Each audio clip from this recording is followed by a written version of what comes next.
공감사회에게 숨주시하다 잡지도 딘데 다 Więc najpierw chciałbym przesłać pozdrowienia dla wszystkich, którzy słuchają. Mam nadzieję, że macie się dobrze. 송주님은 차례요래 Dzisiaj mamy drugi dzień nauk, 8 Aria Krzemy, nauk wiosennych. 참이 될지 괜찮으시죠? 밤에 대제면 지시 Jak wszyscy wiecie, 대주과 겸전으로 대주 다안수 주문 한번 소리야. głównym powodem, dla którego rozpoczęliśmy te wiosenne nauki Aria Krzema, 알 하바르도 아니 jest jakby stworzenie takiej przestrzeni dla mniszek, żeby mogły studiować i praktykować dharmę razem. Aby wszystkie mniszki z różnych klasztorów Kadziu mogły zebrać się razem i omawiać dharmę i aby się wspierały w swoich studiach.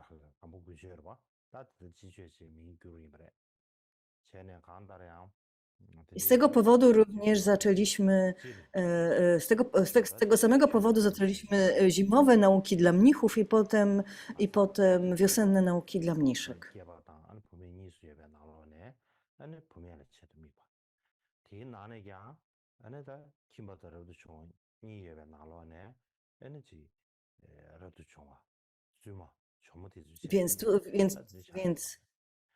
Więc tutaj, jak mamy tak zwane 4 filary praktykujących dharmy, czyli mnisi, mniszki, świeccy, męscy i żeńscy praktykujący, to tutaj głównym jakby odbiorcą tych nauk zazwyczaj są mniszki.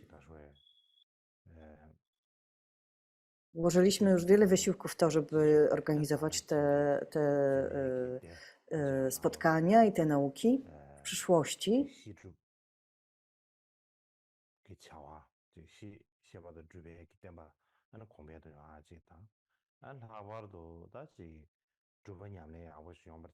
Aby jakby wspierać mniszki w tym zakresie, po pierwsze musimy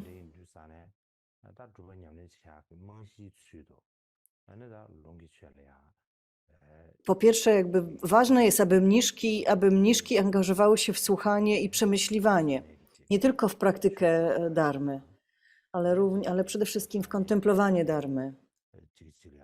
Więc oczywiście my wszyscy musimy włożyć w to wiele wysiłku i musimy się wspierać w tym zakresie.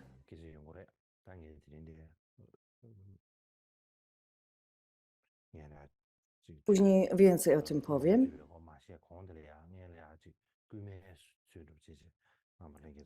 Ale pomyślałem, że dzisiaj, zanim rozpocznę właściwy wykład,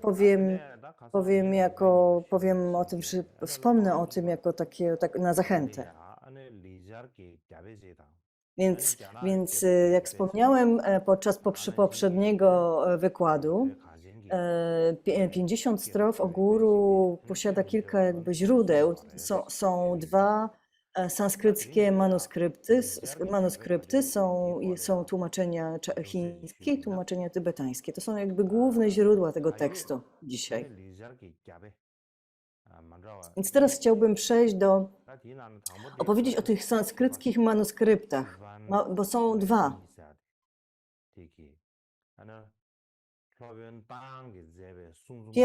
Pierwszy z tych manuskryptów został odnaleziony przez francuskiego naukowca Sylwiana Levy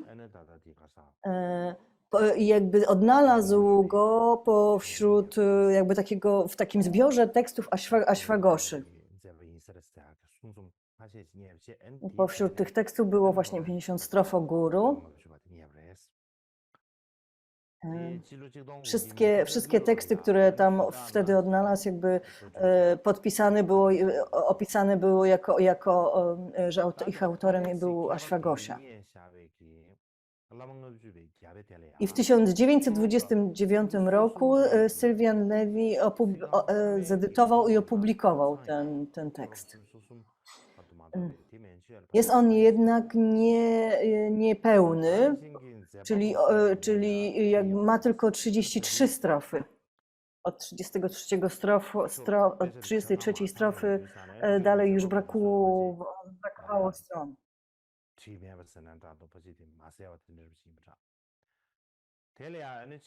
Więc praktycznie nie było też tego kolofonu, tylko tej wzmianki o autorze, która zazwyczaj była opisywana, jest umieszczana na końcu. Później uczeni z Centralnego Instytutu Studiów Tybetańskich w Varanasi zedytowali go trochę i przetłumaczyli na sanskryt te brakujące strofy, przetłumaczyli z tybetańskiego na sanskryt i jakby opublikowali w ten sposób jakby cały tekst w sanskrycie. Więc drugim manuskryptem sanskryckim, jaki znamy, został on odnaleziony przez węgierskiego uczonego Petera Daniela Santosa w bibliotece w Hamburgu.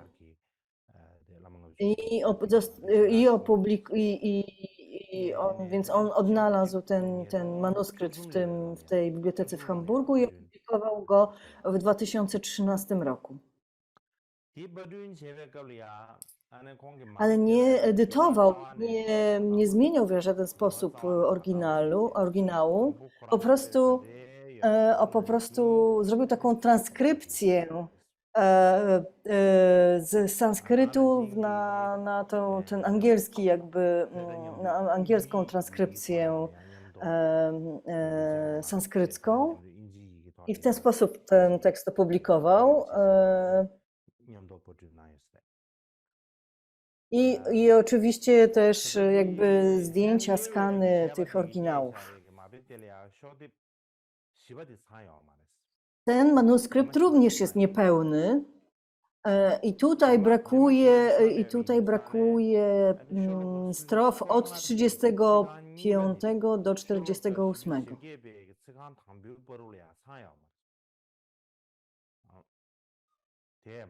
W związku z tym mamy zakończenie, mamy wersy od 48 do 50 i mamy kolofon, czyli ten dopisek o autorze, który zazwyczaj jest umieszczany na końcu.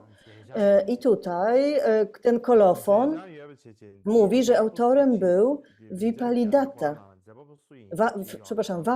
Vapiladatta.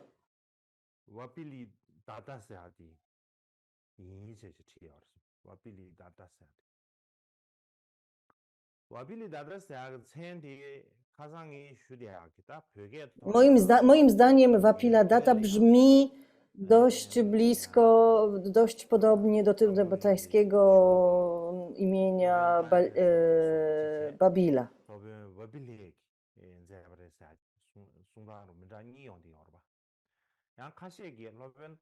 Często w Tybecie często mówi się, że ten tekst został napisany przez Ashwagosha, ale też z drugiej strony inni mówią, że został napisany przez Babilę. Niektórzy mówią, że to była ta sama osoba, posługiwała się dwoma imionami, ale mamy dwa różne jakby historie życia tych osób, więc istnieje duża wątpliwość, czy to faktycznie była ta sama osoba, bo znamy, bo przetrwały jakby dwa różne życiorysy tych osób.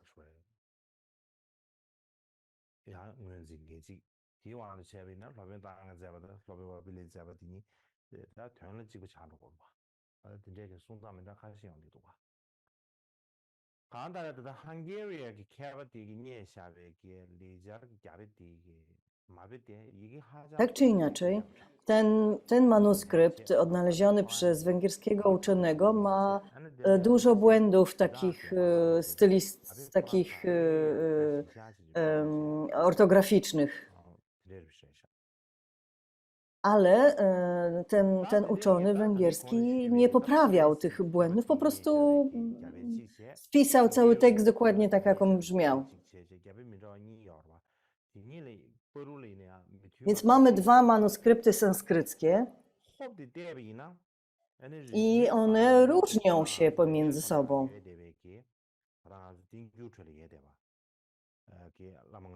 Na pierwszy rzut oka wygląda na to, że tybetańskie tłumaczenie Rinpoche Zangpo, to takie najbardziej znane, jest najbardziej zbliżone właśnie do tego drugiego manuskryptu, tego węgierskiego uczonego. Podobnie wiele słów i wiele jakby linijek z tego właśnie manuskryptu brzmi tak, jak cytował je Tsongkhapa, albo siódmy Karmapa, Tsarchen Losal Gyatso i wiele innych komentarzy.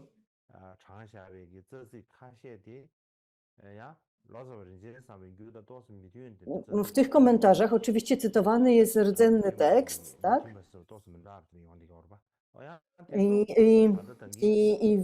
Wielokrotnie, kiedy ci mistrzowie jakby cytowali ten tekst, to cytowany przez nich tekst różnił się między sobą. To znaczy tekst cytowany przez siódmego Karmapę i Tsongkhapę i innych mistrzów, jakby one różnią się między sobą, tak jakby cytowali inny tekst zupełnie.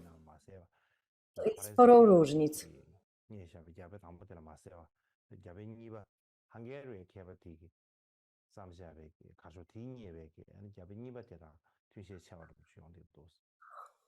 Albo i też okazało się, że na przykład pewne sformułowania w tym pierwszym jakby powiedzmy francuskim manuskrypcie były takie trochę niezrozumiałe, ale w tym drugim manuskrypcie już są bardziej zrozumiałe. Tak jakby ten drugi manuskrypt, ten odnaleziony przez węgierskiego uczonego jest jakby wydaje się bardziej, że to jest ten, którego używano w przeszłości faktycznie.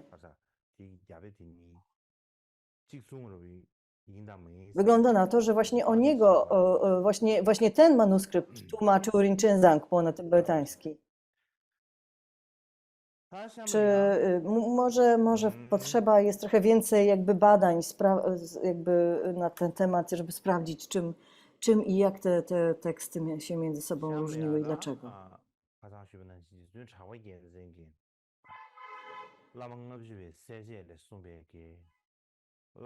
Teraz jak wspomniałem wczoraj, Jetsun Trangpa Gyaltsen w swoim komentarzu do tego tekstu jakby mówił o tym, że warto skupić się na 5 punktach omawiając ten tekst.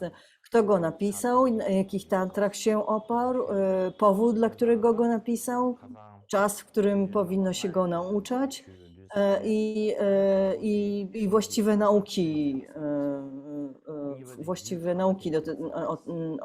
o tym tekście, więc wczoraj omówiliśmy jakby autora po trochu i dlaczego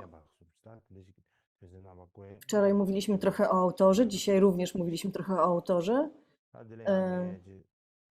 Teraz dzisiaj przejdziemy do drugiego punktu, czyli do tantr, o których oparł się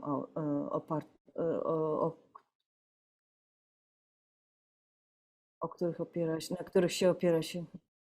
Więc teraz powinienem pokazać Wam coś na slajdach, ale nie jestem w stanie przełączyć się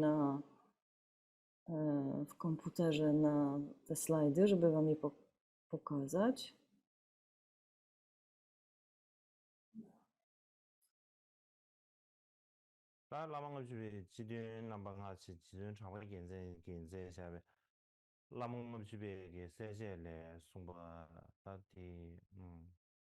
Więc to jest jakby te pięć głównych punktów, lista tych 5 głównych punktów zalecanych przez Jetsuna Trangpa Gyaltsena. 도시.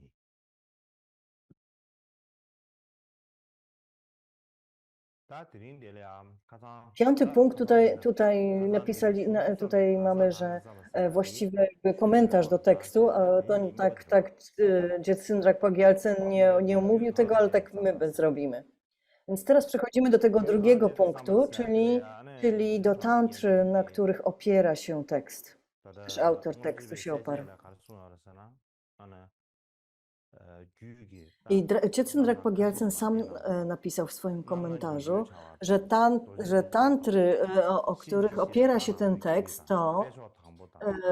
to sieć iluzji Vairoczanny, Vajrashnisha, Tantra Yamantaki, Czarny Wróg, Sri Parama, Guya Samaja nieprzewyższonej jogi i Vajra Kopuła. To są tantry.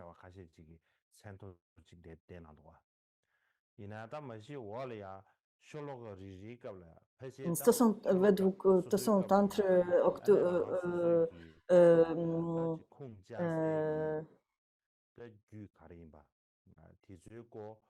później podczas omawiania tekstu zobaczymy, że która strofa jakby opiera się na jakiej tantrze, to znaczy z jakiej tantry jakby pochodzą te informacje, pochodzą te nauki.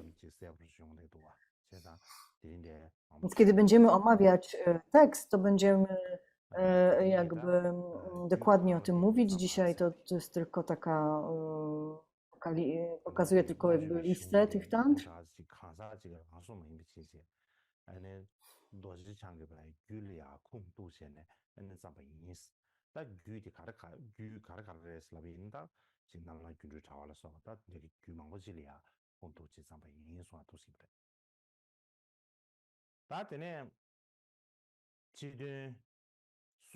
Więc jakby wyraźnie mówi się później w tekście, że jakby, że te nauki pochodzą od Vajradhary, innych Buddów i tak dalej.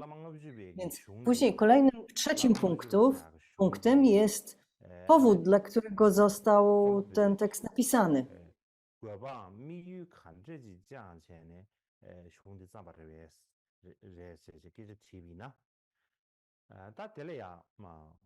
Więc możemy się zastanowić, jaka była intencja autora, dlaczego w ogóle napisał taki tekst. I różni jakby uczeni podają różne wyjaśnienia tego punktu. Pierwszym był Drogmi Cała.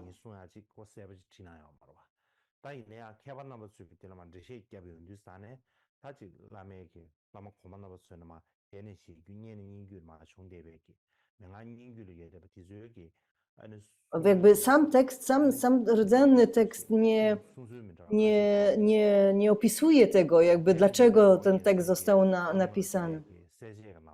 Dlatego i w różnych tradycjach tybetańskich jakby inaczej się wyjaśnia ten punkt.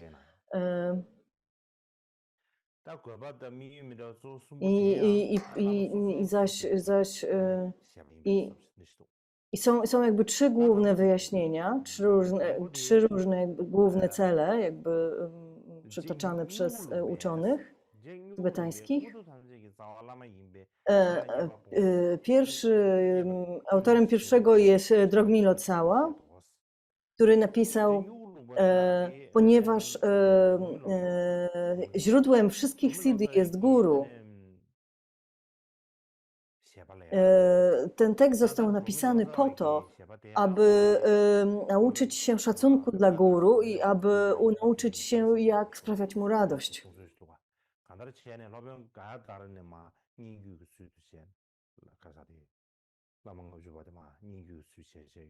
Jest jakby stara linia nauk Drogmi Cały.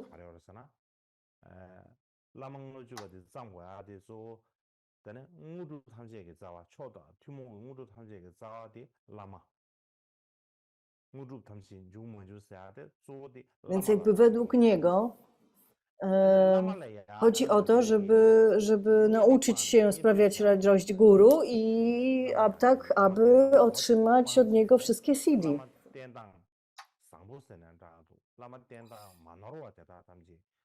Dlatego bardzo ważne jest, aby porzucić wszelkie złe sposoby służenia guru i nauczyć się właściwych sposobów służenia guru.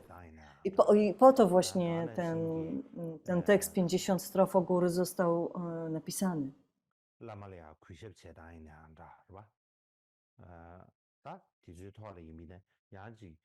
Jak powinniśmy okazywać szacunek guru?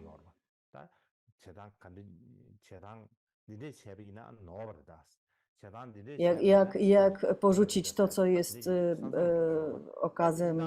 okazaniem braku szacunku i tak dalej. Jak odróżnić te dwie rzeczy? Gdzie leży pomiędzy nimi granica? Więc jeżeli nie mamy, i szczególnie jeżeli nie znamy jakby zwyczaju, nie mamy takich zwyczajów, to możemy nie wiedzieć, jak do tego podchodzić. Więc musimy się tego nauczyć.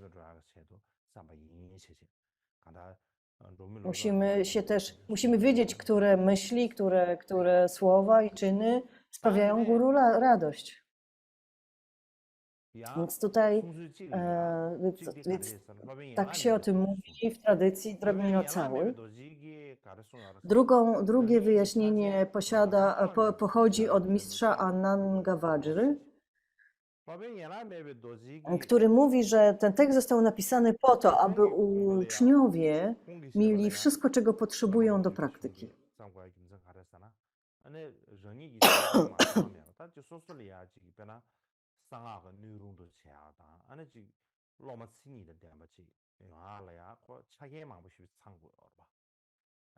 Więc chodzi o to, żeby uczniowie stali się autentycznymi uczniami, aby stali się otwarci na praktykę, aby stali się otwarci na nauki. Aby być takim dobrym uczniem, który jest w pełni wyposażonym jakby uczniem, to trzeba mieć odpowiednie właściwości. Więc musimy wiedzieć, jakie działania i myśli i słowa porzucić, a jakie stosować. W ten sposób staniemy się autentycznym uczniem, profesjonalnym uczniem.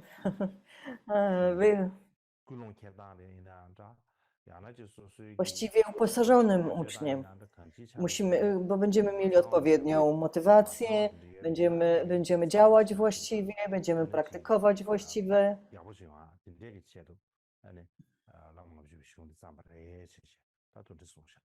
I z tego tekstu nauczymy się, jak takim uczniem zostać. I po to został napisany. Więc to jest jakby drugie wytłumaczenie, pochodzące od mistrza Ananga Vajry.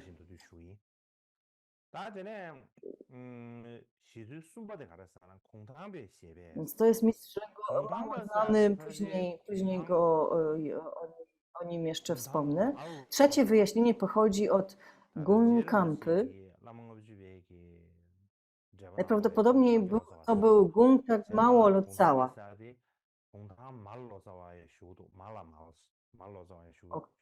Tsongkhapa mówił o nim Maitri Mało Lotcała. Mangyur Lotcała.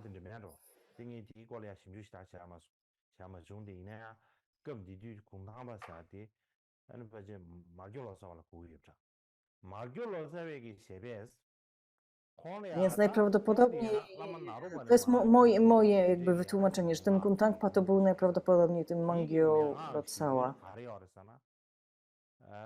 On posiada tradycję, która pochodzi od Naropy. Praktykował.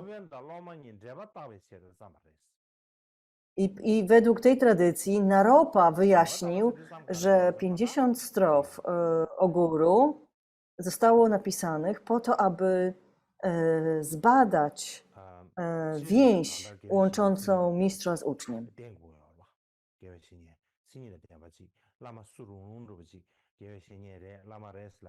Musimy podążać za właściwym guru, prawda? Musimy znaleźć takiego nauczyciela, który ma wszystkie kwalifikacje, który ma wszystkie dobre właściwości. I w związku z tym musimy wiedzieć, jak zbadać, jak orzec, jak ocenić, czy to jest właściwy guru dla nas. Czy ten nauczyciel jest właściwie prawdziwym guru, czy tylko po prostu tak o sobie mówi.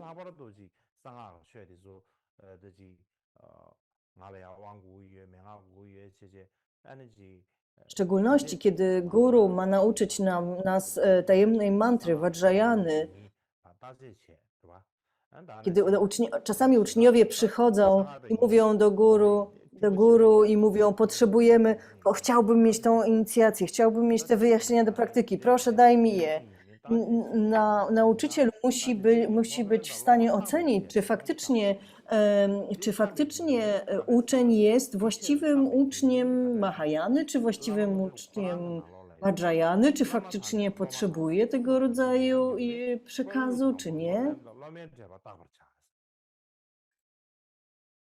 Więc Naropa uważał, według Guntampy, że ten tekst pomaga właśnie ocenić tą więź pomiędzy uczniem i nauczycielem i ocenić, czy faktycznie jest to dobry nauczyciel, którym powinniśmy podążać, za którym powinniśmy podążać, za którego powinniśmy się uczyć.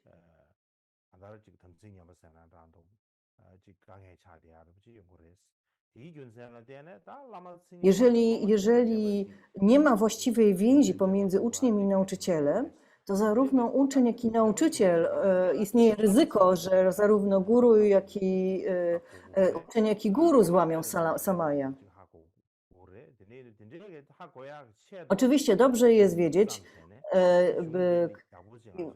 kto jest właściwym guru Vajrayany i kto jest właściwym uczniem Vajrayany. Kiedy będziemy studiować ten tekst, to wtedy jakby dowiemy się, właściwy guru Vajrayany jest taki i taki, i powinien posiadać takie właściwości, i właściwy uczeń Vajrayany jest taki i taki, powinien posiadać takie właściwości. Więc ten tekst pozwala nam to rozróżnić i ocenić. Jeżeli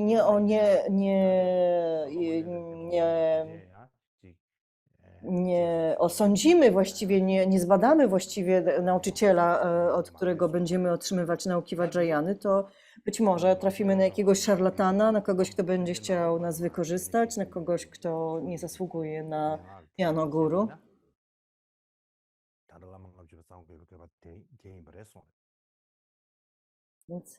Więc to było jakby wyjaśnienie Mangyolo cały, które pochodzi najprawdopodobniej od Naropy.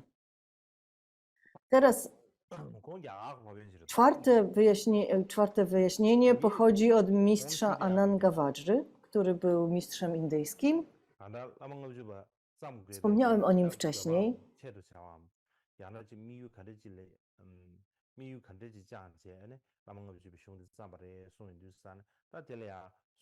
Kiedy mówiliśmy o powodzie, dla którego napisano 50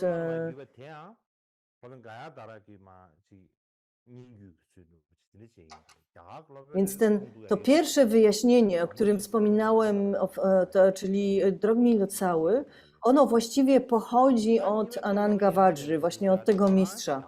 On jest jakby źródłem tego wyjaśnienia.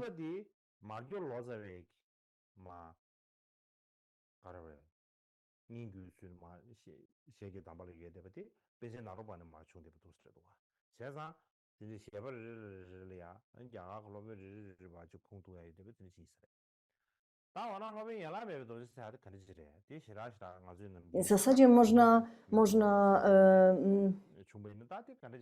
więc można się zastanowić, kim jest mistrz Ananga Vajry. Zazwyczaj jest to takie dość nieznane, to jest w zasadzie nieznane imię. Więc mistrz Ananga Vajra pochodził z bardzo niskiej kasty. W Indiach wtedy panował system kastowy, społeczny system kastowy.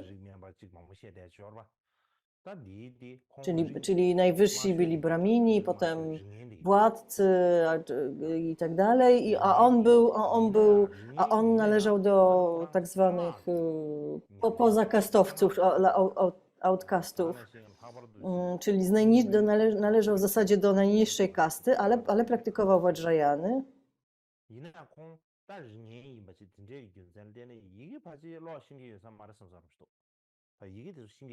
Czyli praktykował ustne nauki, być może nawet nie, ponieważ należał do tej najniższej kasty, być może nawet nie umiał czytać ani pisać.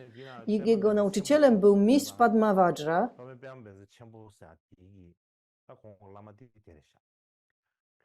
Ten najprawdopodobniej wielki mistrz Padmavajra. On przekazał mu instrukcje i do medytacji, po czym Ananga Vajra udał się do góry Kotampi i tam medytował i osiągnął Mahamudrę. Urzeczywistnienie Mahamudry.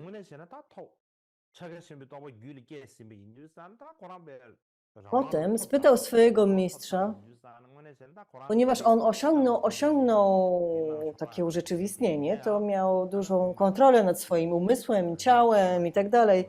W zasadzie mógłby zrobić wszystko, ale nadal z zewnątrz był outcastem, tak? Był, tak czy inaczej, i w związku z tym poszedł do swojego mistrza Padmavajry i spytał, jakby opowiedział o swoim urzeczywistnieniu i spytał wtedy, w jaką aktywność powinien się zaangażować.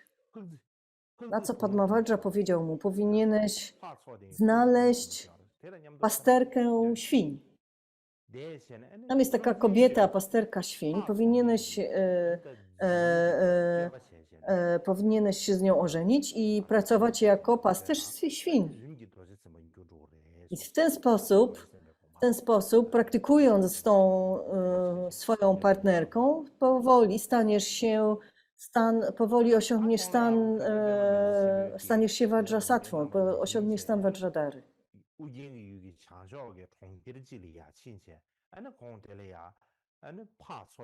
Więc zgodnie z tą instrukcją Ananga Vajra udał się na północ od Udiyany.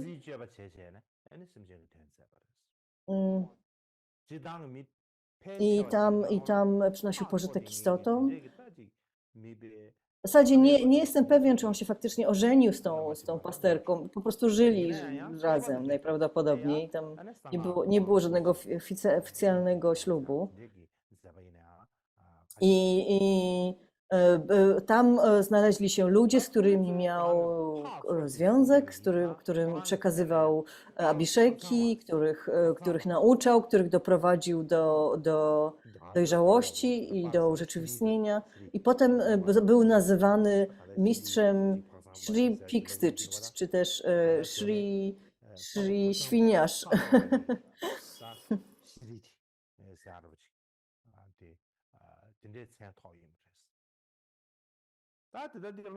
Więc taki przydomek jakby zyskał później.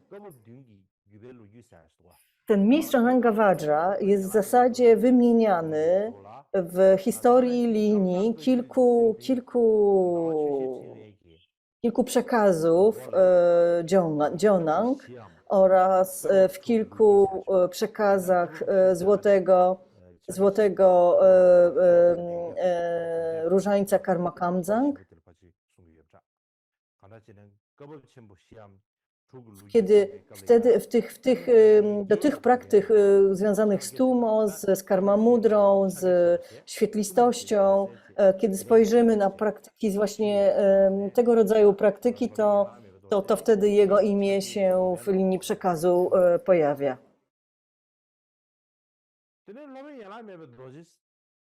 Szczególnie do praktyki karmamudry.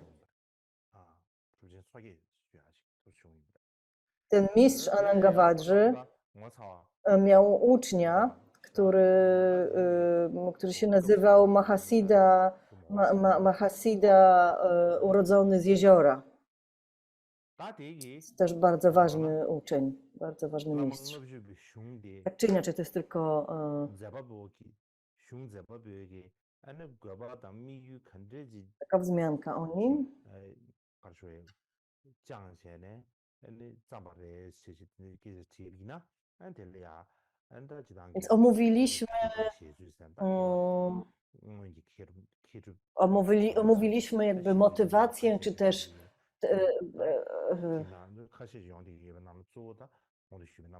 powód, dla którego ten tekst został napisany i różne wyjaśnienia na ten temat. Kolejnym punktem jest czas, w którym powinno się nauczać tego tekstu. W zasadzie okoliczności, w którym powinno się nauczać tego tekstu. 나 되게 된 지든 숨바디 쉬스미세 봐. 나한테는 지든 시버드래. 지든 시버디. 지든 시버드 가라했잖아. 니시에베 뒤 남이 봐. 소아데. Więc to jest ten czwarty punkt do omówienia, czyli czas czy też okoliczności, w jakich powinien być ten tekst nauczany, przekazywany innym. 시에베 뒤암. 다양한 아저씨 럽존 샤 뒤주디 거디 럽존 샤나 안에 레슈에레 거디 럽존 샤나 30회에서 다 뒤뒤 뒤고 쓰고요. 델레야 지준 차고 겐진기 라망업지 Więc kiedy powinno się go nauczać, kiedy powinien być studiowany przez uczniów? Dziecko Pogialcen w swoim komentarzu mówił w ten sposób, że są jakby dwie okoliczności, też dwa rodzaje okoliczności.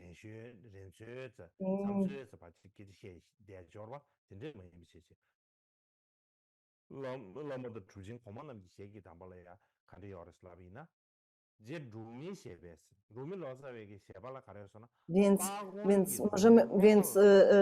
Dziecko Pogialcen znowu przytacza jakby jak wyjaśniali to i jakby poprzedni mistrzowie. I jeden z nich mówi tak, że wieczorem powinno się dokonać przygotowań, a następnego dnia uczeń powinien przyjąć schronienie, przebudzić bodhicittę, a potem powinien potem powinien otrzymać przekaz tego tekstu. Powinien studiować ten tekst. To brzmi mniej więcej, czyli na przykład w 48 tekst tych 50 strof o guru mówi tak. Uczeń o czystych intencjach powinien udać się po schronienie w 3 klejnotach i podążając za guru powinien otrzymać przekaz tego tekstu.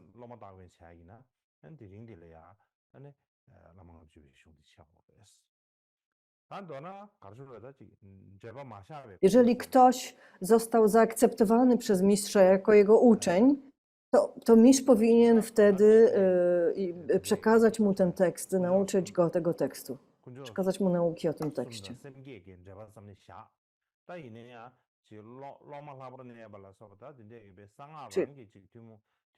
Samo schronienie i bodhicitta jest ok, ale jeśli ten uczeń ma być uczniem Vajrayany, jeżeli chcemy mu przekazać nauki Vajrayany, to powinniśmy dodatkowo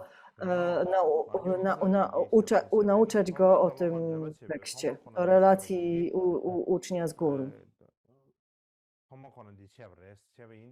Ten Gun Tangpa na przykład mówił, że według Naropy tego tekstu powinno się nauczać na samym początku ścieżki Vajrayany, zanim uczeń otrzyma abhiszeki i przyjmie inne samaja. Więc powinien nauczyć się tego tekstu, powinien zrozumieć ten tekst i potem powinien zrozumieć, na czym polegają ślubowania samaja. Więc w zasadzie jakby Naropa mówił, że w zasadzie powinniśmy nauczać tego tekstu, zanim nawiążemy faktycznie bliższą więź między sobą, uczeń z uczniem, uczeń z nauczycielem.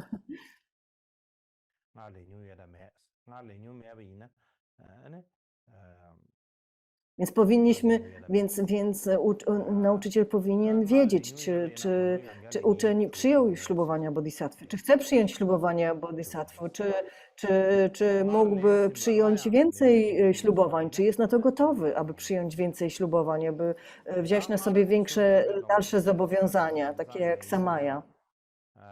I wtedy, jeżeli odpowiedź jest pozytywna, to wtedy powinien studiować 50 strof o guru.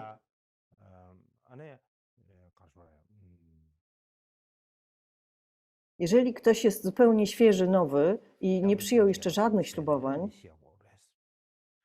to powinien najpierw przyjąć schronienie i bodhicittę i potem studiować ten tekst. Głównym jakby elementem tutaj jest ta pierwsza linijka tej strofy, że uczeń powinien mieć czyste intencje, powinien mieć czystą motywację.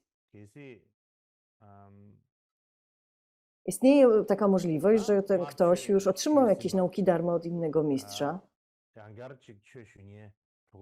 Jeżeli tak jest, że po prostu chcą otrzymać więcej nauk dharmy i przybywają do nas jako do guru i chcą się dowiedzieć czegoś więcej, mają już schronienie, mają ślubowanie bodhisattwy, wtedy tak czy inaczej najlepiej rozpocząć od studiowania 50 strof o guru.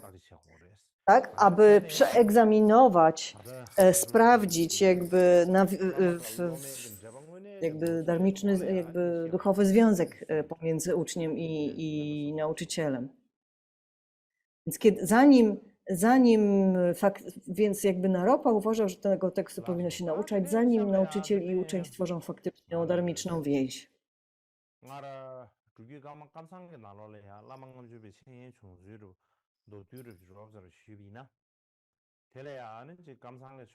Teraz chciałbym opowiedzieć również o tym, jak nauczano tego tekstu w linii Karma Kamsa.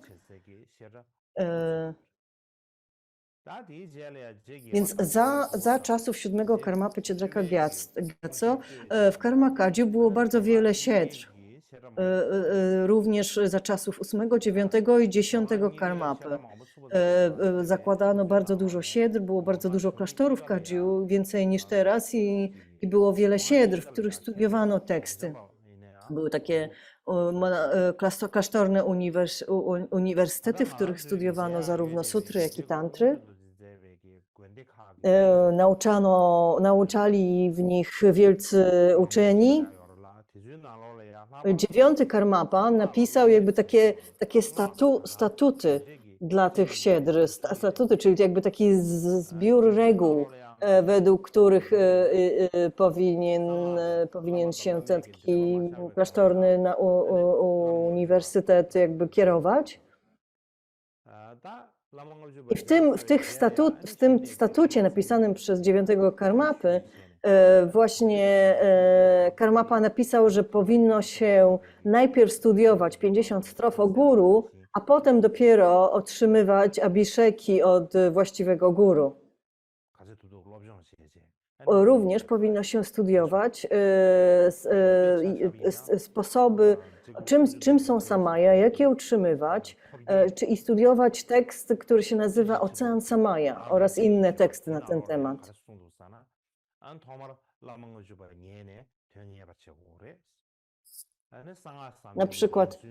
Na przykład w koledżu Topgyal Tashitikor, jednej z tych siedr, mówi się bardzo wyraźnie, że najpierw studiuj 50 strof o guru, aby osiągnąć pewność co do znaczenia, a potem dopiero przyjmij abhiszeki, przekazy od właściwego guru i i różne przekazy te sekretnej mantry i studiuj samaya i ślubowania według tekstu Ocean Samaya i tak dalej, i tak dalej.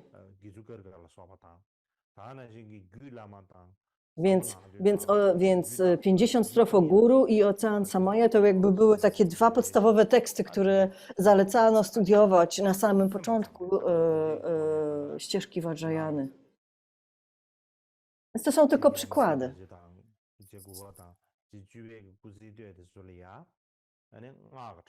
Za czasów 8 Karmapy Miccio Dorje i 9 Karmapy i 10 było wiele jakby siedr kadziu. I tam, kiedy studiowano tantry, jakby podstawą tych studiów było właśnie 50 strof i Ocean Samaya. To były jakby dwie podstawowe lektury w takich tantrycznych uniwersytetach. Ocean Samaya został napisany przez trzeciego Karmapę Rangjunga Dorje.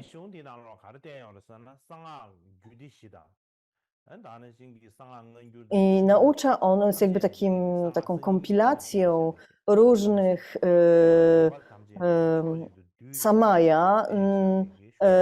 samaya związanych z 4 klasami tantr. Więc jest rdzenny tekst napisany wierszem, a potem jakby taki autokomentarz, czyli trzeci Karmapa robił dopiski do tych strof napisanych przez siebie wcześniej. Potem Shamar Khyentse Khenlak zrobił dodatkowe dopiski do tego tekstu.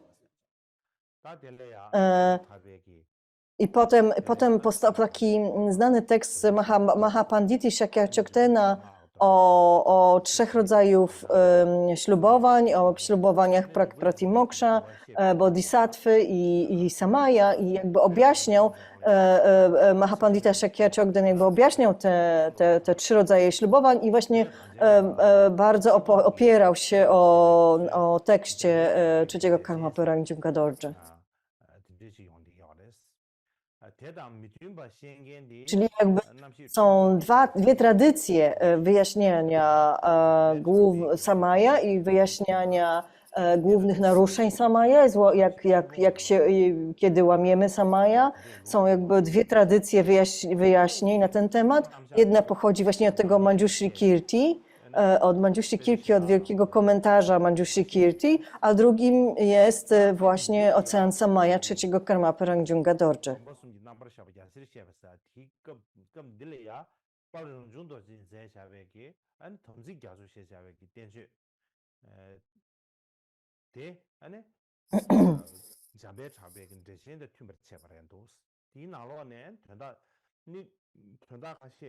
Ten Shakyachyokden właśnie opierał się na oba te teksty, oba te wyjaśnienia, obie te tradycje.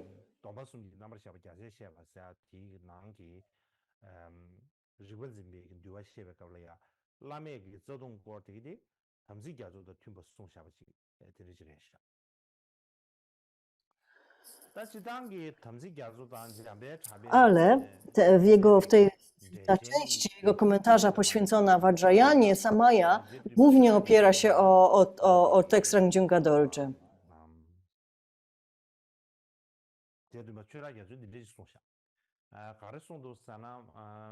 W zasadzie, jeśli chodzi o znaczenie, to oba te komentarze, oba te tradycje jakby nauczania na temat Samaya Vajrayany jakby się nie różnią. One w zasadzie mówią o tym samym.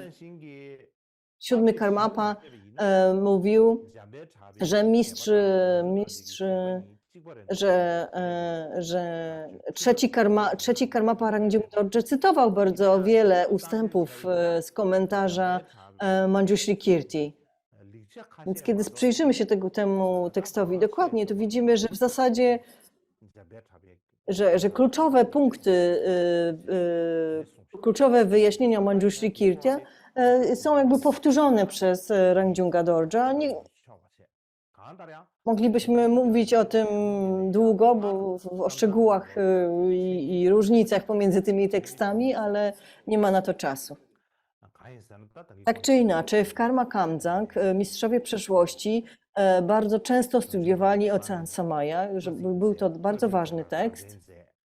Dzisiaj się o nim nie słyszy, w zasadzie nawet tytułu tego tekstu się nawet nie zna, nikt nie zna, A to był bardzo ważny tekst i studiowano go we wszystkich jakby uniwersytetach tantrycznych, jakby razem z 50 strofami ogóru.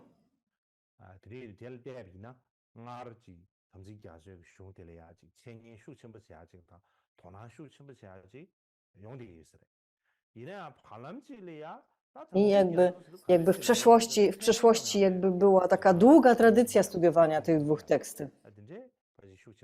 Dzisiaj oczywiście, dzisiaj nikt nie słyszał o takim tekście Ocean Samaya. Jest to dość, mamy trudne czasy w związku z tym. No to świadczy o tym, że żyjemy w trudnych czasach. Myślę, że jak skończymy 50 strof ogóru, to powinienem uczyć, jakby przekazać nauki również właśnie o tym tekście Ocean Samaya Ramjunga Dorje.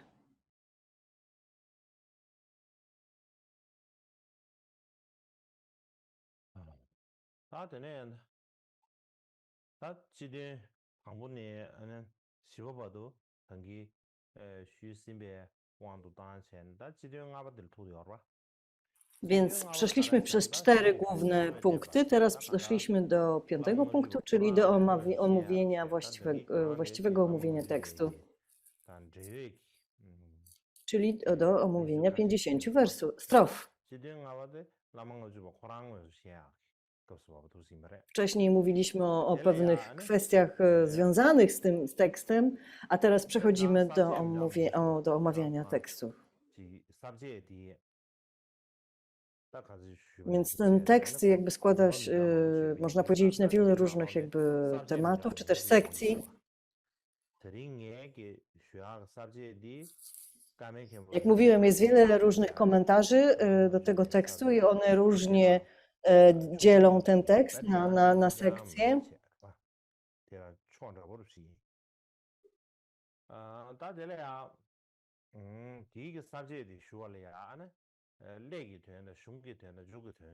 Więc ja zrobiłem taki podział podobny do tego, którego dokonał Karma Khenchen Dargye, ten w swoim komentarzu. Więc jakby podzieliłem tekst na 3 główne części. Pierwszym jest wprowadzenie, które posiada 3 podsekcje, czyli omówienie tytułu, pokłon i zobowiązanie do napisania tekstu.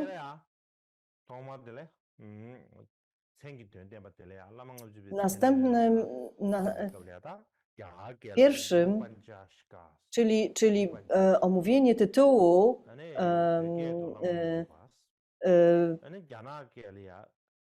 dotyczy tych 3 linijek, w którym piszemy w sanskrycie Guru Panchashika, po tybetańsku Lama Napchupa i po angielsku 50 verses on the Guru, a po polsku 50 strof o Guru. I to jest jakby przytoczenie tytułu w każdym kolejnym języku. Tutaj na slajdzie mamy również chiński tytuł. Po tybetańsku te tytuły się różnią.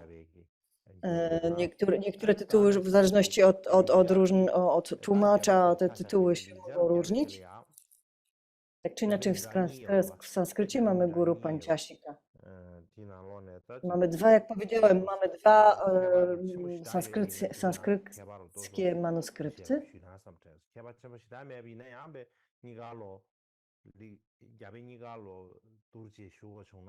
Później opowiem jakby o głównych jakby różnicach pomiędzy nimi, takich największych różnicach. Nie będę mówił o takich drobnych różnicach, tylko o tych największych.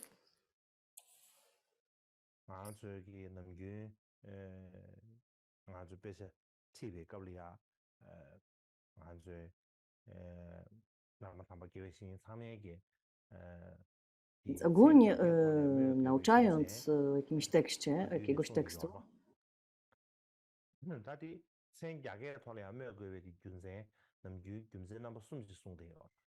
Często mówi się o tym, dlaczego właśnie przytaczamy ten tytuł sanskrycki. Powody i jakby ta tradycja przytaczania sanskryckiego tytułu głównie pochodzi od mistrzów Kadampy.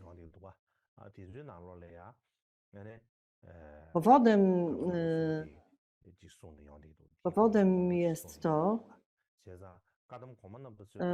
jakby oni mówili jakby o 3 powodach, dla których to robią.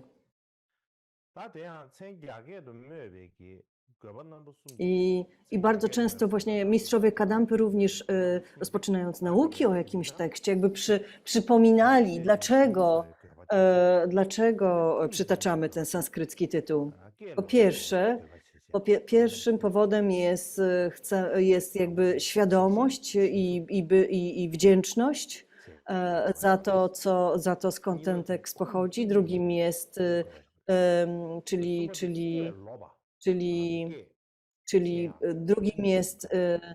drugim jest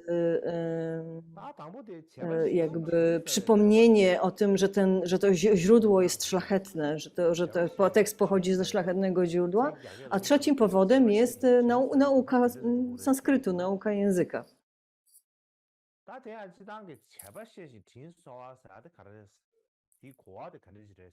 Więc jak przytaczanie tytułów sanskryckiego tytułu na początku tekstu wzbudza naszą wdzięczność? Jeżeli ktoś zrobił coś, co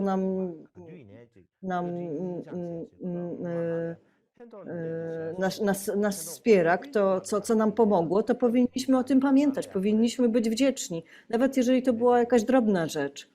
W danej chwili bardzo nam się przydała, była bardzo użyteczna, potrzebna, więc warto za to być wdzięcznym, warto o tym powiedzieć, szczególnie jeżeli otrzymaliśmy coś będąc w autentycznej potrzebie.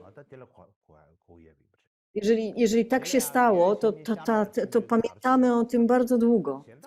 Jeżeli to się stało w takiej sytuacji, to pamiętamy o tym bardzo długo.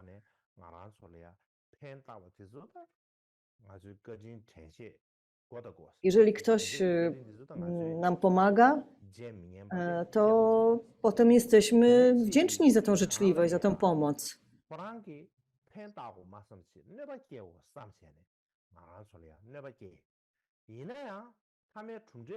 Jeżeli ktoś zamiast przynosić pomoc, czyni nam krzywdę,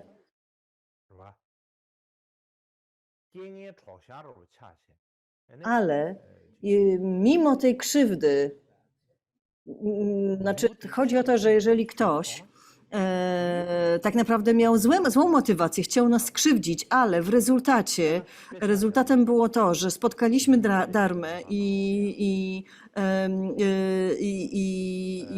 byliśmy w stanie później praktykować tą Dharmę, to w zasadzie też powinniśmy być wdzięczni tej osobie, bo to dzięki niej się to wydarzyło. Podobnie na przykład Milarepa mówi w swojej historii życia, że jego wuj i ciotka traktowali go bardzo, bardzo źle. I dlatego matka Milarepy jakby wysłała go, aby się nauczył czarnej magii i za pomocą tej czarnej magii skrzywdził bardzo wielu ludzi. A potem poczuł bardzo duży żal i aby oczyścić te złe działania w jednym życiu, osiągnąć urzeczywistnienie w jednym życiu, zaczął praktykować dharmę. Bo pomyślał sobie, po tym wszystkim, co uczyniłem, to w zasadzie odrodzę się w piekle na 100%. Więc albo się przebudzę, albo osiągnę przebudzenie albo trafię do piekieł. I wtedy Marpa, traktując go bardzo, bardzo surowo, pomógł mu oczyścić te wszystkie, tą całą złą karmę i pomógł mu osiągnąć ten cel zamierzony. I wtedy Milarepa, ale w którymś momencie Milarepa sobie pomyślał, że w gruncie rzeczy, gdyby wuj i ciotka nie traktowali go tak źle, to nic z tego wszystkiego by się nie wydarzyło i on nie trafiłby do Marpy, nie praktykował dharmy, nie osiągnął przebudzenia. Ale więc Milarepa mówi, więc Milarepa mówił, że oczywiście, że wuj i ciotka mieli bardzo złe zamiary bardzo złe intencje wobec mnie, byli wobec mnie bardzo okrutni i w ogóle nie chcieli mi w żaden sposób pomóc, ani nie okazywali mi żadnej życzliwości, ale mimo wszystko ich działanie spowodowało, że spotkałem dharmę i zacząłem praktykować, dlatego powinienem w zasadzie to oni sprawili, że ja osiągnąłem ten pożytek. Powinienem być im za to wdzięczny.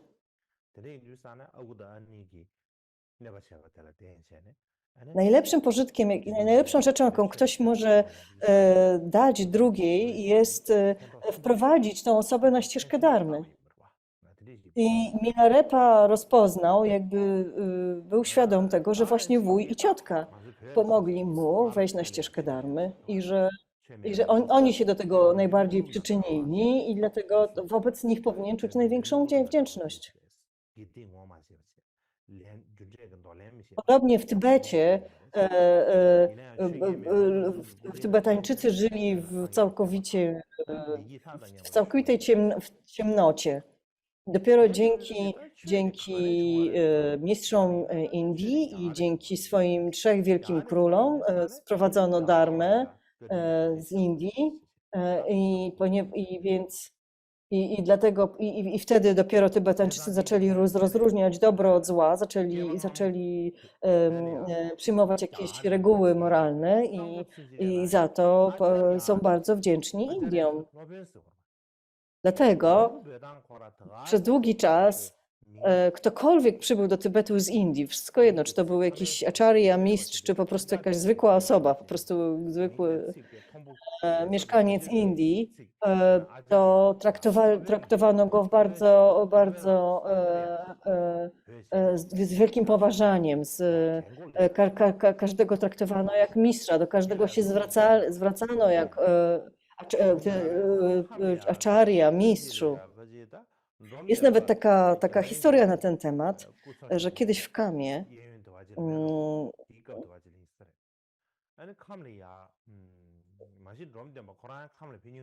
najprawdopodobniej za życia Dromtompy wtedy właśnie Dromtompa odwiedził Kam i wtedy zebrało się wiele osób podczas tego zgromadzenia. Przybył indyjski acharya. Po prostu pojawił się jeden Hindus.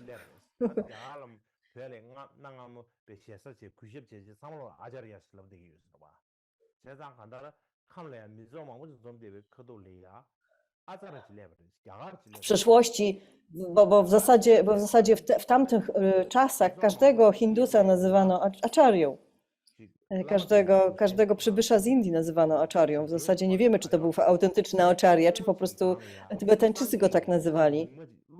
Tak czy inaczej, był tam tron dla mistrza. Na tym tronie umieszczono posąg Buddy. I potem był trochę niższy tron, a potem tacy siedziska dla pozostałych. Na tym drugim jakby takim tronie numer 2 usiadł ten acharya. Nie zastanawiał się zbyt długo, usiadł sobie po prostu na tym tronie. I wszyscy byli zdziwieni, jak to ty po prostu tam sobie usiadłeś, jak to nie możesz tam siedzieć. Tam siedzi nasz Geshe. To jest jego miejsce, więc nie powinieneś tam siadać. Zaraz tutaj przyjdzie Geshe Sonam i on tu ma zasiąść na tym drugim tronie. Natomiast ten acharya wcale się nie poddał, był dość cwany powiedział,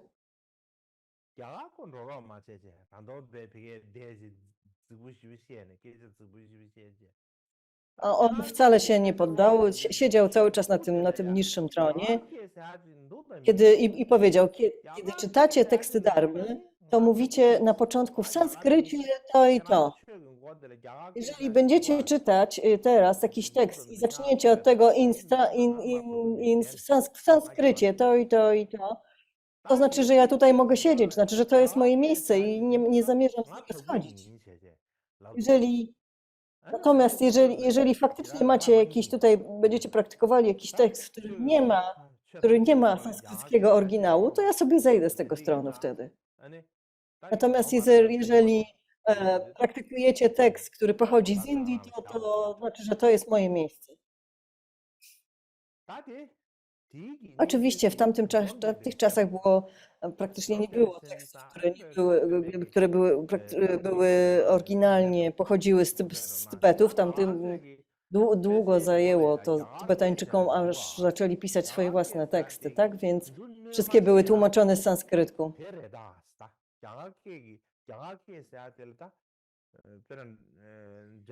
Dromtonpa wtedy podobno skomentował to tak, że jeżeli nie wiemy, jak wyjaśnić, że na początku tekstu jest tytuł sanskrycki, to ta historia o tego indyjskiego aczari jakby wyjaśnia to bardzo dobrze.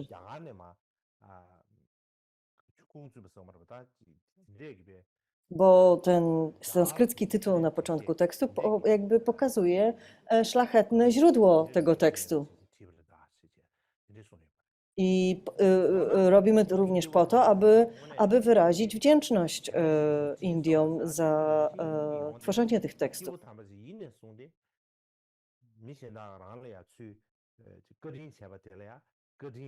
Ogólnie, często kiedy myślimy o wielkich czynach jakby naszych praojców, wielkich mistrzów,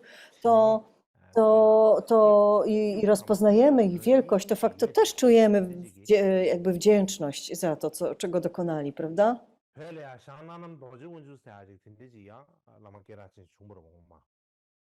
W Tybecie był Shangnanam Dorje Wangchuk, który był bardzo znanym guru w owym czasie.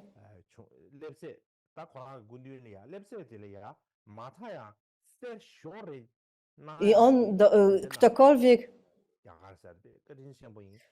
on był znany z tego, że jakikolwiek osoba pochodząca z Indii przyszła do niego, to każdej takiej osobie dawał kawałek złota.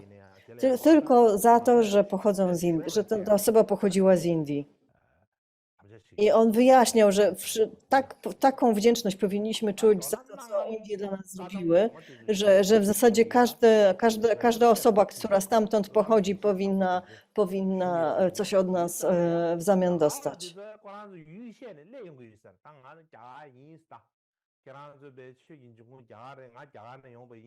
I oczywiście było wielu oszustów, którzy przychodziło do niego i mówili: o, ja pochodzę z Indii.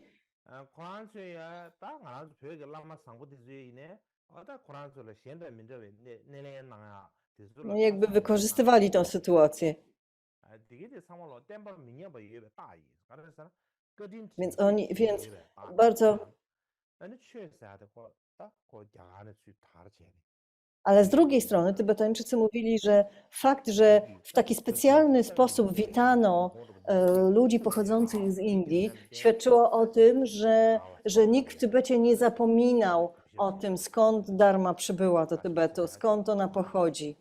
I w związku z tym powinno się wyrażać szacunek wszystkim osobom pochodzącym z Indii.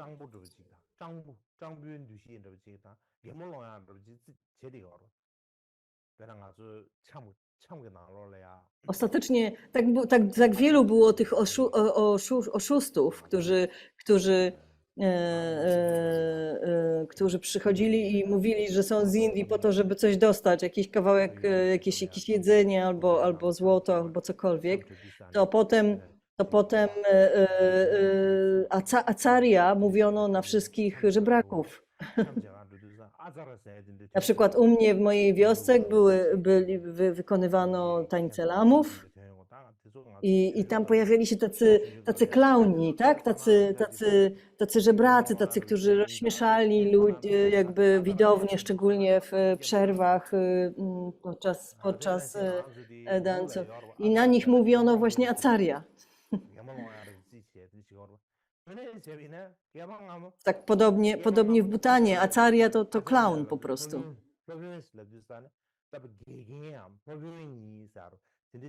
Podczas gdy w przyszłości oczywiście Acharya to był mistrz i to był ktoś, kogo się szanowano. To był ktoś ważny, ale ponieważ tak wielu ludzi uważało siebie za acharyów i po to, żeby wyżebrać trochę jedzenia albo trochę pieniędzy, to potem jakby ten tytuł się zdewaluował. Tak czy inaczej, to jest jakby drugim powodem, dla którego, przytoczonym powodem, dla którego przytacza się jakby ten sanskrycki tytuł na początku tekstu, jest pamiętanie o szlachetnym źródle, czyli zawsze mówimy w sanskrycie.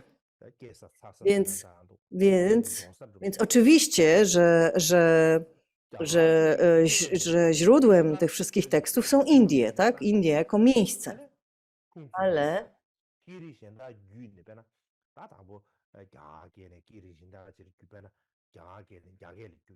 Ale wszystkie te teksty, ale Indie mają bardzo wiele różnych języków. Podczas gdy dharma była pisana w sanskrycie, albo czasami była może pisana w jakimś innym języku, ale potem tłumaczona na sanskryt. Więc jakby sanskryt jest jakby językiem, jest tym szlachetnym językiem, w którym słowa dharmy zostały zapisane. Dlatego nie mówi się, że w Indiach, tylko mówi się w sanskrycie. Gdyż ten sanskryt jest tym szlachetnym językiem, w którym zapisywano dharmy. W czasach tych pierwszych przykładów na język tybetański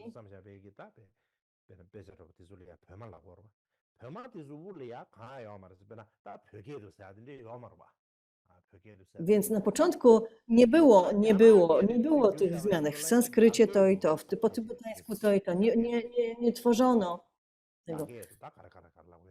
Ale kiedy coś było tłumaczone z języka chińskiego, to wtedy wspominano o tym na początku, że to jest po chińsku, tak? Czyli żeby podkreślić, że to pochodzi z języka chińskiego, a nie z sanskrytu. Podczas gdy później na takiej samej zasadzie jakby zaczęto wpisywać, że w sanskrycie właśnie.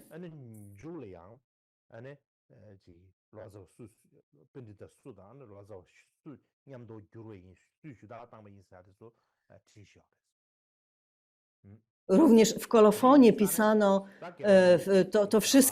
te wszystkie sanskryckie notatki na końcu, tak, które wspominały o tym, kto spisał, kto zedytował, kto jest autorem i tak dalej. Te wszystkie rzeczy były również tłumaczone na język tybetański.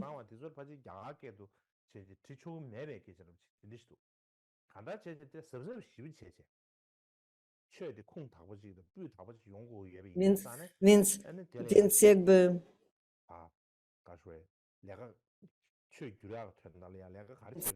ta cała jakby edycja i sprawdzanie tłumaczenia i tak dalej było bardzo ważne.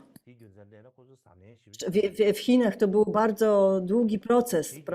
Wspominałem o tym kiedyś, tak? Że to najpierw ktoś tłumaczył, potem ktoś sprawdzał z oryginałem, potem ktoś edytował stylistycznie i tak dalej.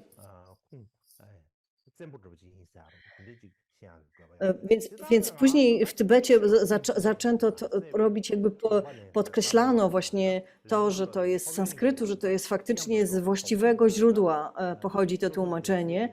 I również jakby dopisywano ten kolofon wyjaśniający, że kto napisał, to przetłumaczył i tak dalej.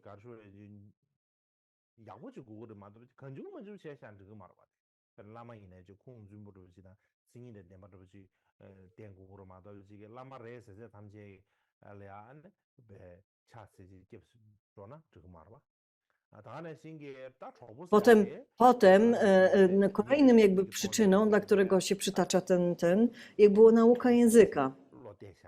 Czyli na przykład guru znaczy lama, a panciasika znaczy 50.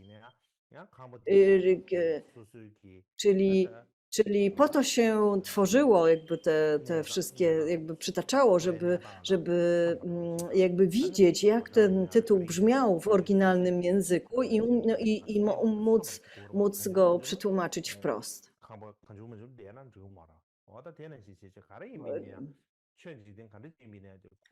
Dharma Mahayany była nauczana w sanskrycie. To jest bardzo, bardzo ważne.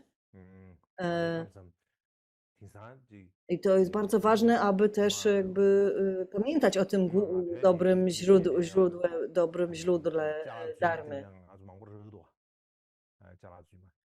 Kiedy byłem w Tybecie, kiedy jeszcze żyłem w Tybecie,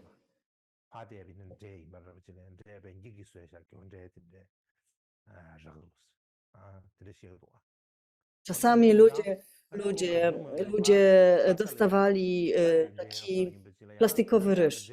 To wyglądało jak ryż, a w gruncie rzeczy to był po prostu plastik. Taki fałszywy ryż.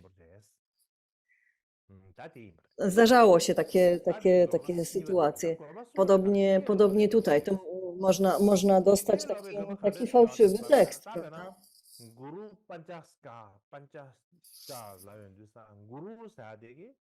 Więc kiedy mówimy guru panchashika, to słowo guru znaczy lama, tak jak mówiłem, a panchashika znaczy 50.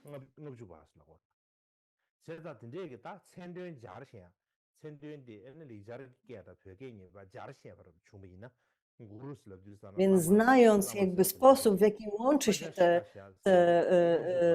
gramatycznie, jak łączyć jak łączono te wyrazy,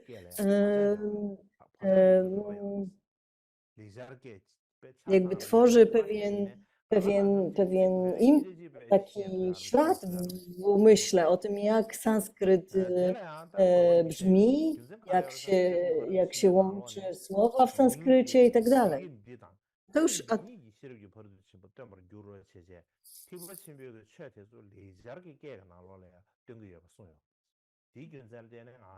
Więc jakby to jest dość ważne, aby w umyśle stworzyć taką pamięć tego języka sanskrytu, bo on był specjalny, on był językiem dharmy, oryginalnym językiem dharmy. Oczywiście, na przykład w Królowie Modlitw jest takie życzenie, abym nauczał dharmy w każdym języku, językach bogów, magów i ludzi i tak dalej.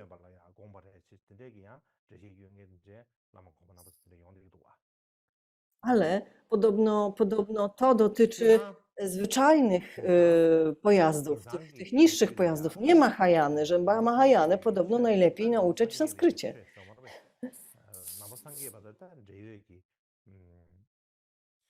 Nauki Buddy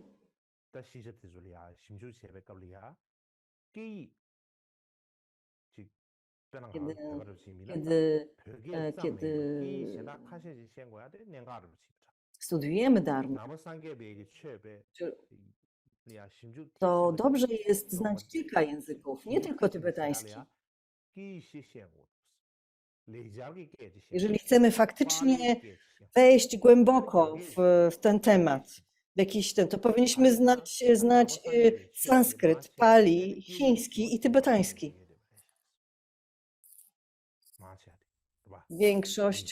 Większość dharmy została zapisana w tych 4 językach. Duża część w sanskrycie i również duża część w języku pali.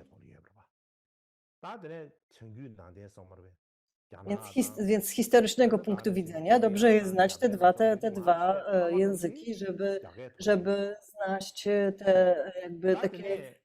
te oryginalne jakby teksty źródłowe. Natomiast jeśli chodzi o Dharmę jakby północy, jak się ją nazywa, czyli Tybetu i Chin, to trzeba znać chiński i tybetański.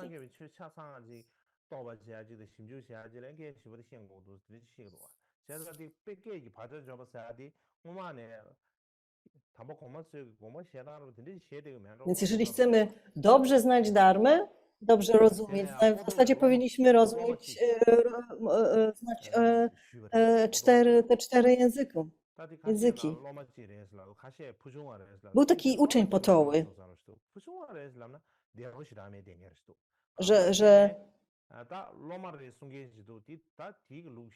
jakiś uczeń Potoły, tak?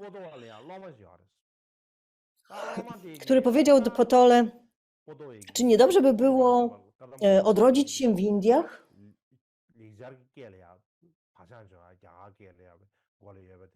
Wtedy nie musielibyśmy się uczyć tych języków, znalibyśmy je od początku, od urodzenia. Matka nas uczyła nas tych języków. Nie musielibyśmy tworzyć żadnych jakby uczyć się brzmienia sanskrytu i tak dalej. To by było dobrze.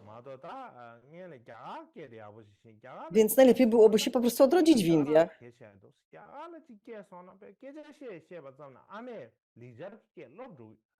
Wtedy nie musielibyśmy studiować języków Indii.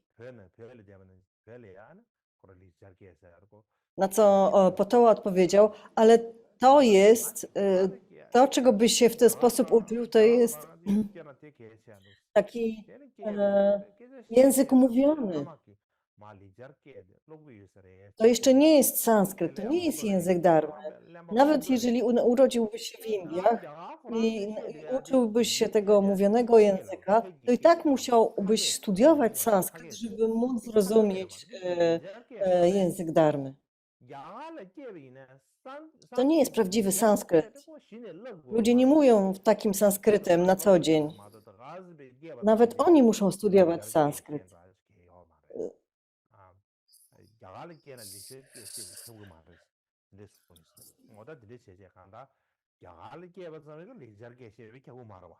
Więc ktoś, kto się urodził w Indiach, wcale nie musi znać sanskrytu. Tak na pewno nie jest teraz i tak nie było kiedyś.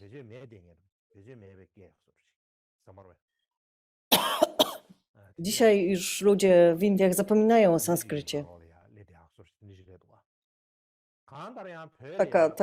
Taka sytuacja nastąpiła teraz, w dzisiejszych czasach. Tak czy inaczej w Tybecie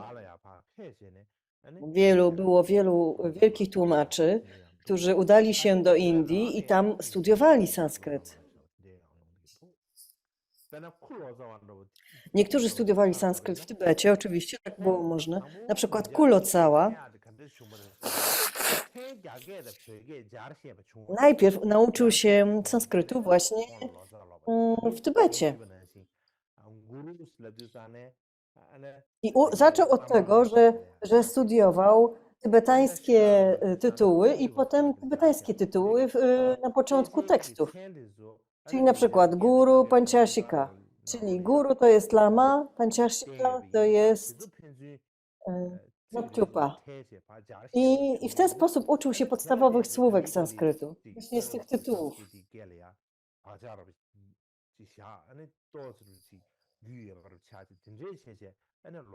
I w ten sposób jakby stworzył takie podstawy nauki sanskrytu, a potem udał się do Indii i faktycznie nauczył się tego sanskrytu dobrze i został wielkim tłumaczem. Więc jakby niektórzy mówią, że przytaczanie tych sanskryckich tytułów pomaga w nauce sanskrytu. Są na to przykłady.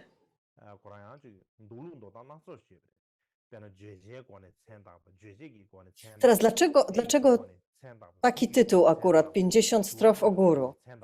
Oczywiście tu nadaje jakby się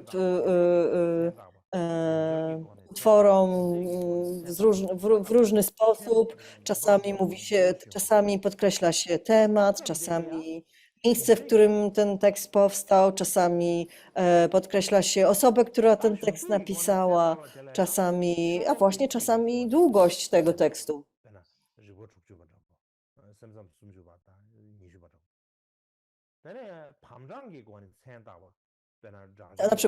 Na przykład 60 strof rozumowania, 30 strof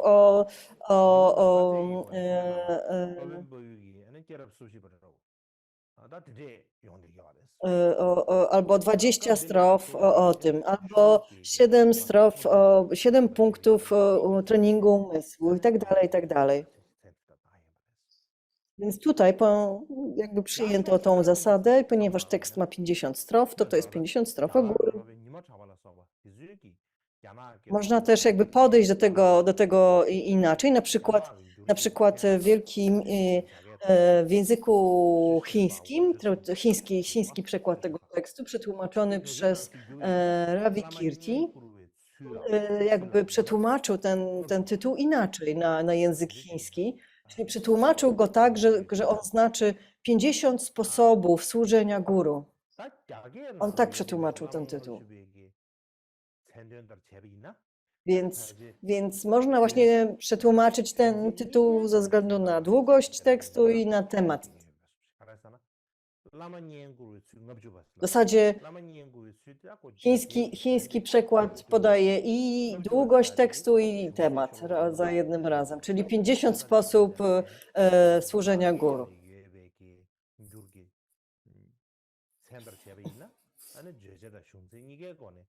Co się zgadza, bo na przykład Jetsun Dragpa Gyaltsen w swoim komentarzu wyraźnie powiedział, że 50 strof o guru to 50 strof opisujących metody sprawiania radości guru.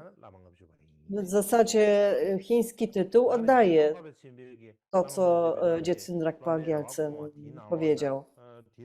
Podobnie Jetsun Kappa w swoim komentarzu mówił, teraz omówię 50 strof o guru, które nauczają sposobów, jak służyć guru w 50 strofach, tak? Coś takiego. Więc w zasadzie jest to również dobre tłumaczenie tego tytułu. To chińskie tłumaczenie jest w zasadzie poprawne. Wszystkie komentarze jakby na to wskazują.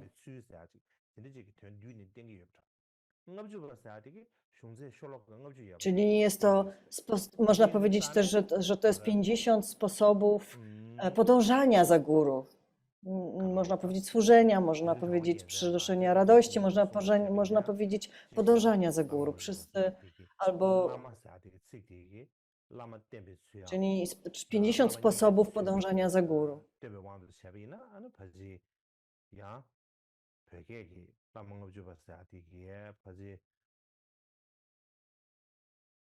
Więc można powiedzieć, że tybetański tytuł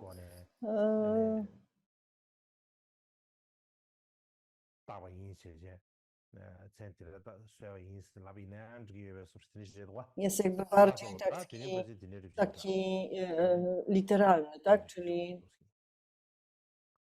ale można ten tytuł przetłumaczyć również inaczej, podobnie jak zrobili to Chińczycy, jak zrobił to chiński tłumacz. Więc na tym dzisiaj kończymy. Tyle na dzisiaj.